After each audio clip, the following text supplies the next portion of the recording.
Hi YouTube, it's EC Vamp Girl here, and by request I am bringing you a video that is going to evaluate the movie The Hunger Games versus the book.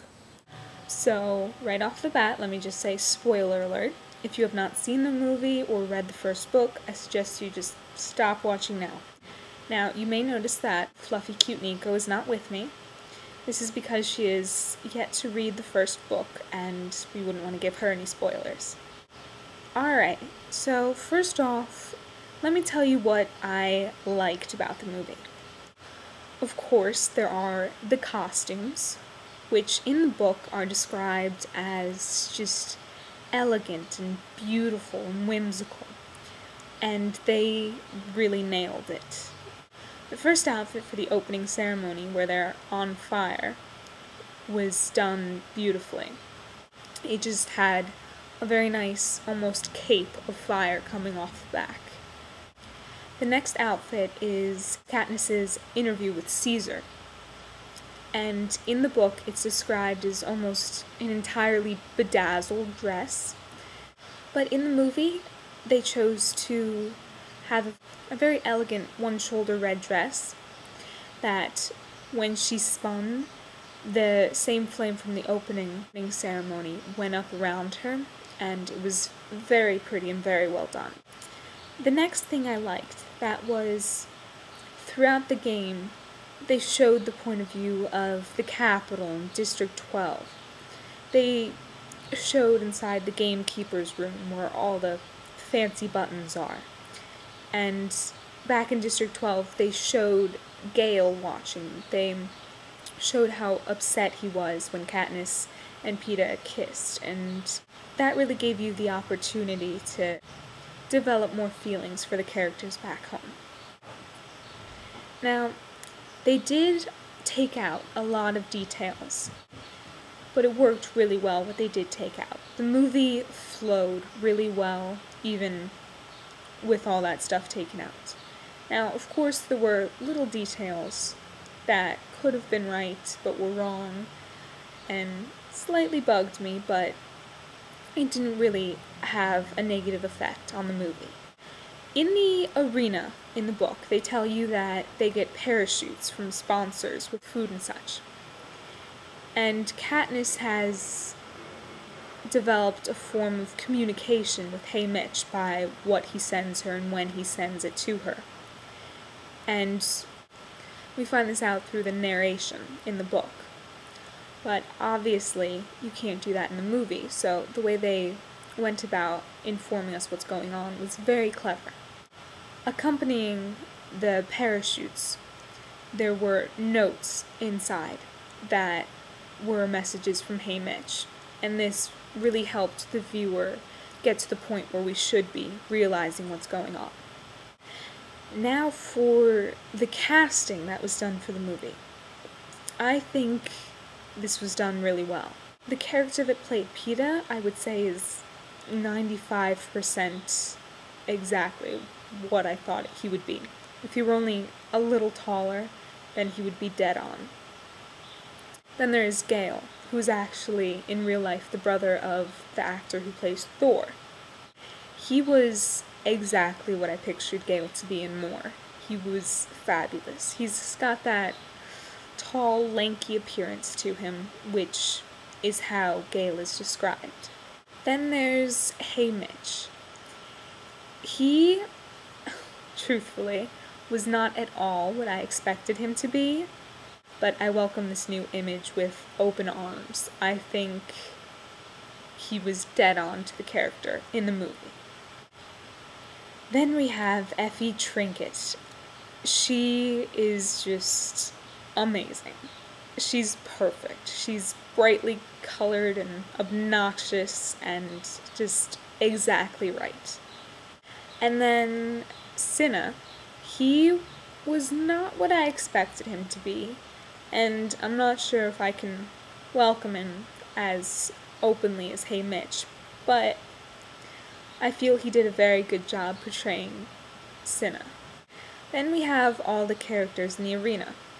There's Foxface, who, she was perfect. She was amazing, just exactly a spitting image of what I had envisioned her to look like.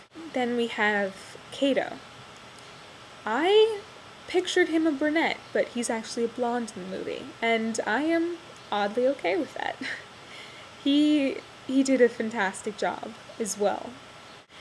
And of course we have Rue, who was not quite as I pictured her, but I think the character that they found definitely did justice to the part. And then of course, last but not least, Katniss Everdeen. I personally am not a fan of that actress, but I cannot deny that she did a phenomenal job portraying her.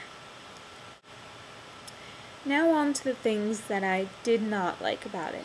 First, there are the little details, such as in the book there is the cornucopia, and she specifically states that it is gold, but in the movie it is silver. Now to some of the bigger things that I did not like about it. They completely eliminated characters. The first character is the mayor's daughter, the mayor of District 12. The mayor's daughter comes to visit Katniss after the reaping, and at this point, the mayor's daughter gives Katniss the Mockingjay pin, rather than Katniss getting the pin at the Hob. Another character is the red-headed Avox girl. That's all we know her by. In the book, Katniss and Gale saw a girl and a boy running in the woods escaping from the capital. And a hover ship came and killed the boy and took the girl and back to the capital and turned her into an Avox, where they cut out her tongue. This character, I realize, was not necessary, but I would have liked that storyline to be in there.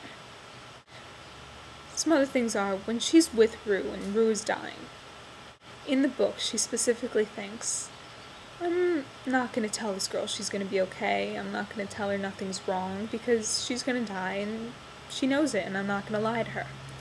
And I really liked this part in the book, because that has been something that's always bothered me.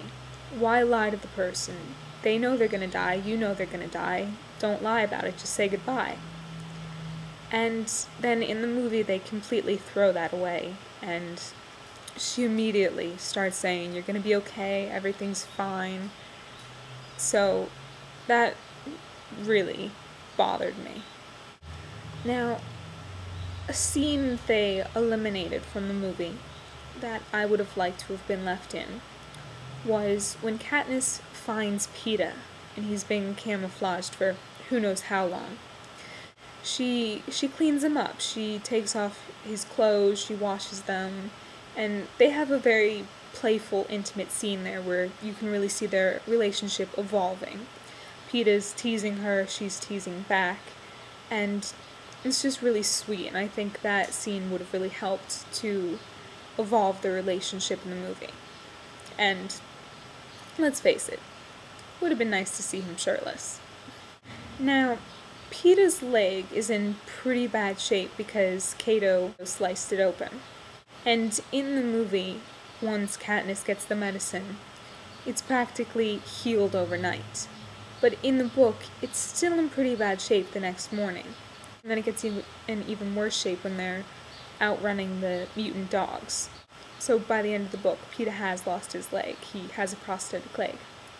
Whereas in the movie, it's completely fine the next morning, and he can walk on it and run on it, and then it does not get injured even more when there are the mutant dogs. And he ends up keeping his leg by the end of the movie. Alright, I think that's everything I wanted to cover. If you guys think of something that I didn't bring up in the video, please leave a comment. I would love to know what you think.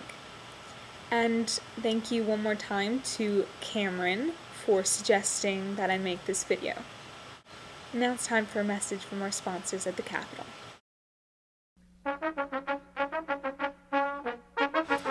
Hello everyone, Natalia Constance here from the Capitol, wishing you a happy Hunger Games, and may the odds be ever in your favor.